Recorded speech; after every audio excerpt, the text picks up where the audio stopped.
Vamos a iniciar la ampliación conversando con el defensor del pueblo, Walter Gutiérrez Camacho, que tenemos una primicia, un informe final que ha realizado la Defensoría del Pueblo.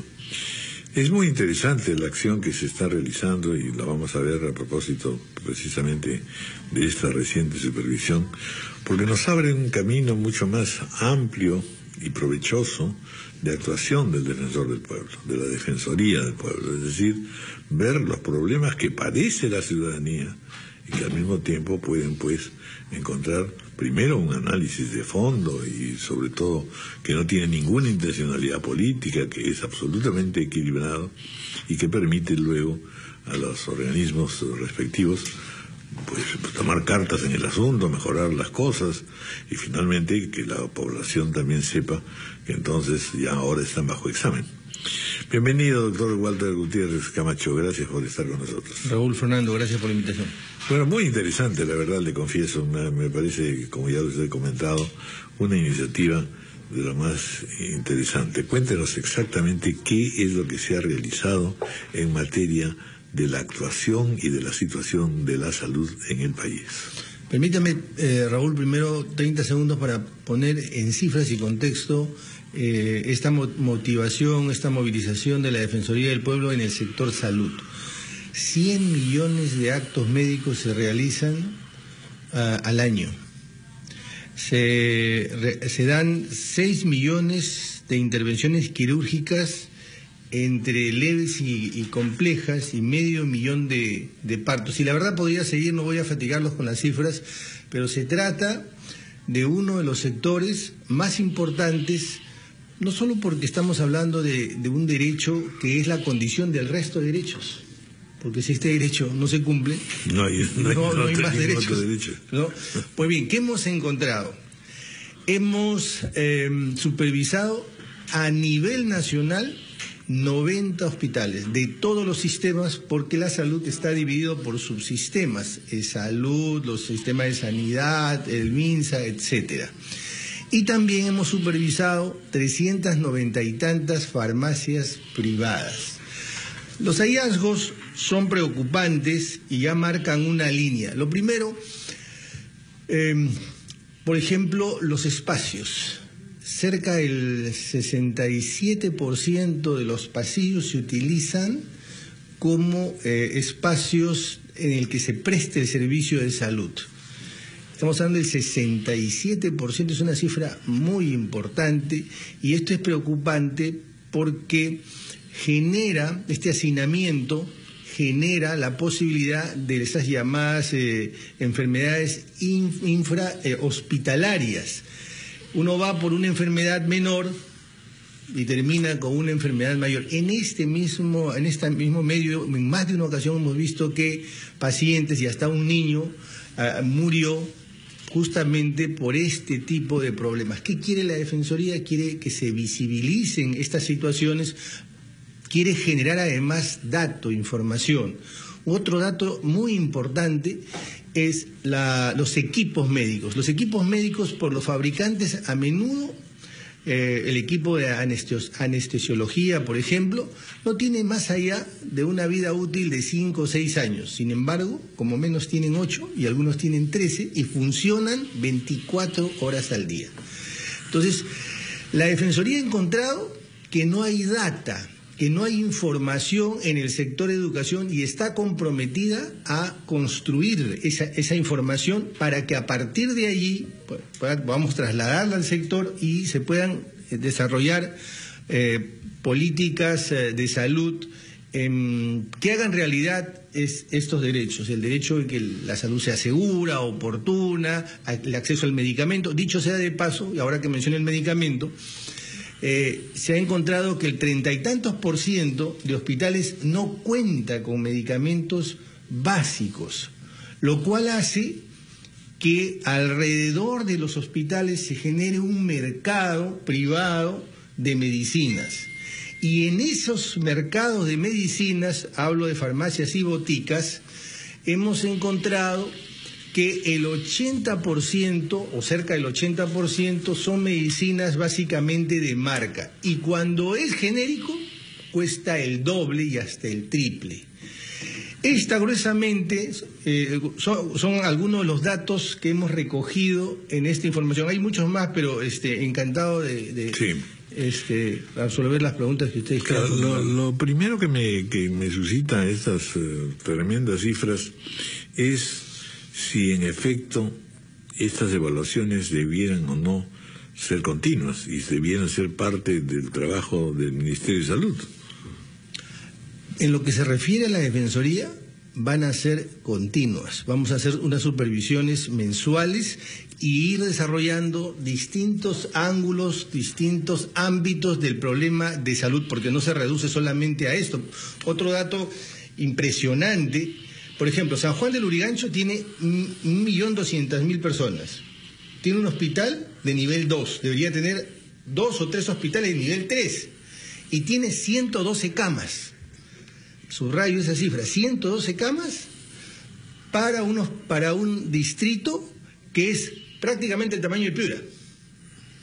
Esas son las cifras. Entonces, para responder a la pregunta, la Defensoría va a sacar boletines, informes, así como lo hace de conflictos sociales, y vamos a continuar con el tema de conflictos sociales, vamos a sacar boletines de salud, informes de fondo de salud, de los distintos problemas, porque necesitamos que se tome conciencia en el país de este problema, de este sector, y contribuir de esta manera con el sistema de salud, ¿no? Sí, doctor, claro. Gutiérrez, nos ha dicho usted que hay 100 millones de actos médicos por año.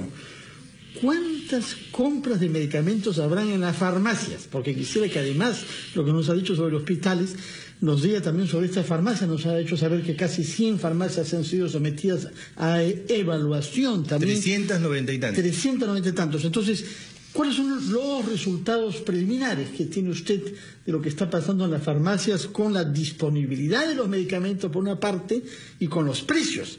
Porque sabemos ahora pertinentemente que ha habido ahí concertación, hay una multa ya consolidada respecto de eso, ¿no? Bueno, varios temas. En primer lugar, estas cifras que he mencionado para reivindicar el derecho de autor pertenecen al Colegio Médico del Perú, que ha utilizado como fuente el Salud, el MINSA, y cuando he conversado con el decano me señaló que estas cifras para él incluso ya están desfasadas, pero son las que hay, o sea, podrían ser mucho más. Eso en primer lugar en relación a las cifras. Respecto a los actos, digamos, actos de compra de medicinas, no tenemos. Hace un momento decía que no hay data, vamos a empezar a construirla.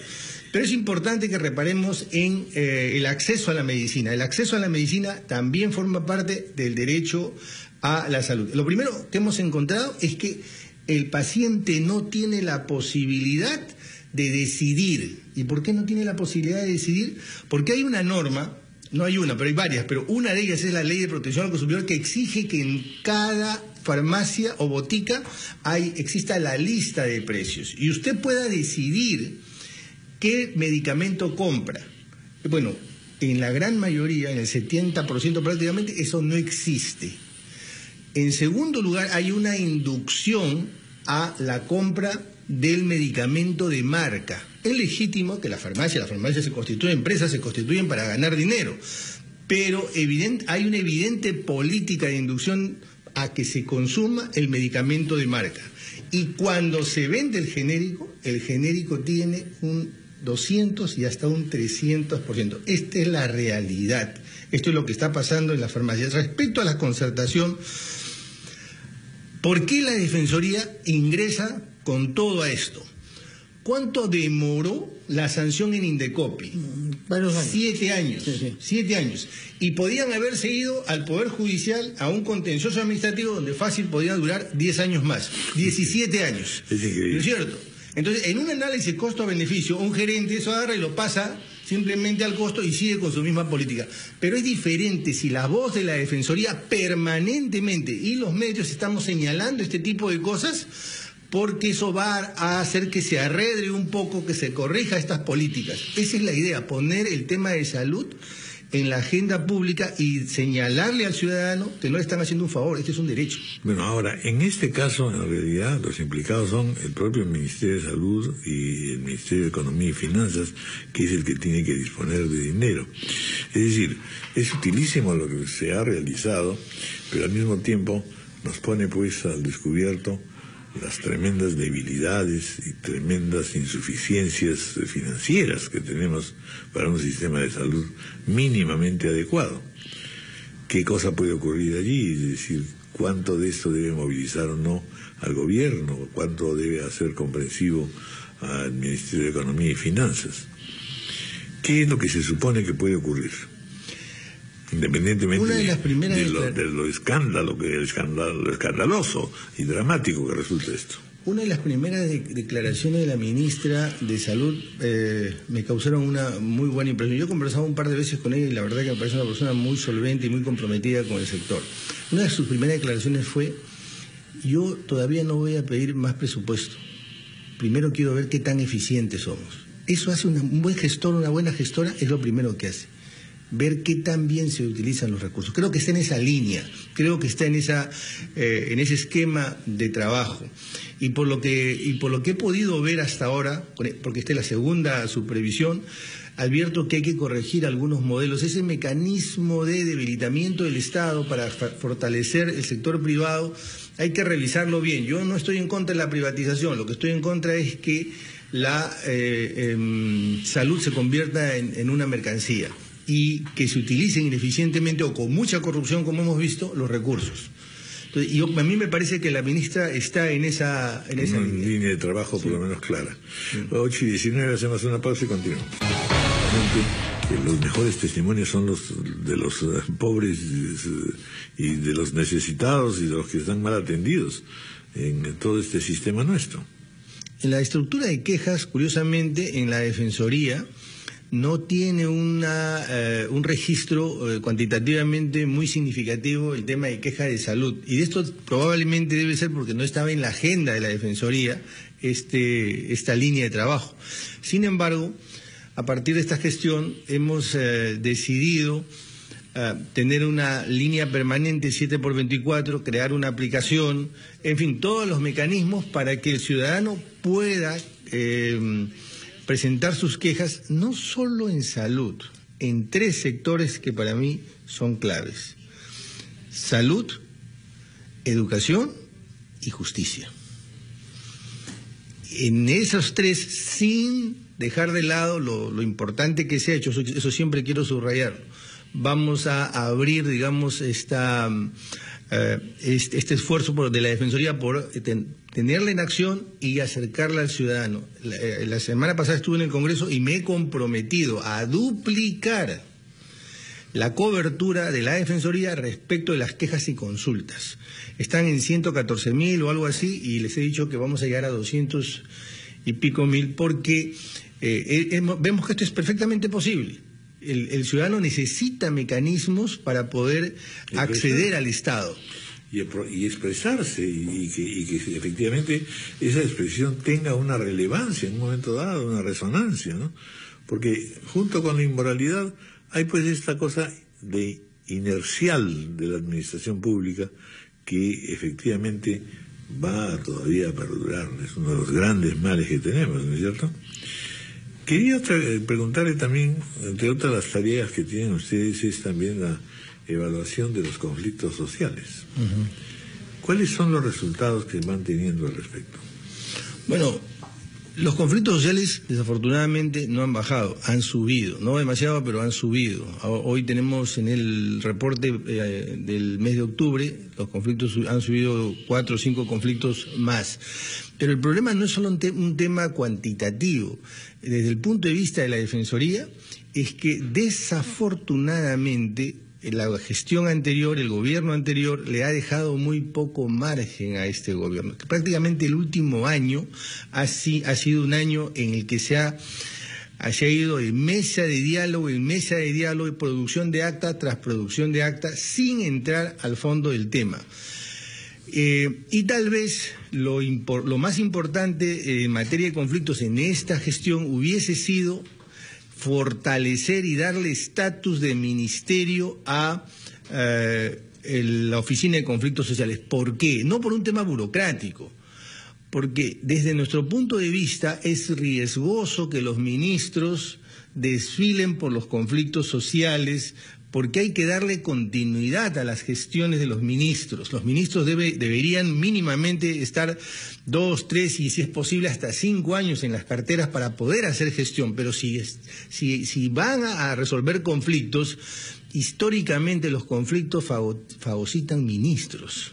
Basta echar una mirada a los gobiernos para darse cuenta cómo caen los ministros cada vez que empiezan a transitar el terreno de los conflictos. Por eso es importante que esa oficina esté bien institucionalizada y además tenga un altísimo nivel quien conduce, me refiero a un nivel burocrático de gobierno al nivel de un ministro. Pero eso no lo he visto últimamente y sería la recomendación de la Defensoría. Y por otro lado, que se haga seguimiento a los acuerdos. No puede ser que cada acta sea un poco de oxígeno para ver qué hacemos en el interín o cómo es que se desinfla este conflicto. Y simplemente por fatiga o agotamiento lo solucionemos. Así no se va a conseguir un resultado positivo. Lo único que se va a conseguir es que se agudice. La visión de la Defensoría va por ese lado. Creo que hay que tener siempre datos, tener siempre información. El caso, por ejemplo, de las Bambas, el último día el gobierno se ha cambiado el estatus legal de la... El 27 de julio, antes de irse. Prácticamente, en plena nocturnidad se cambió el estatus legal. Y además también el estudio de impacto ambiental también se cambia sin mayor participación.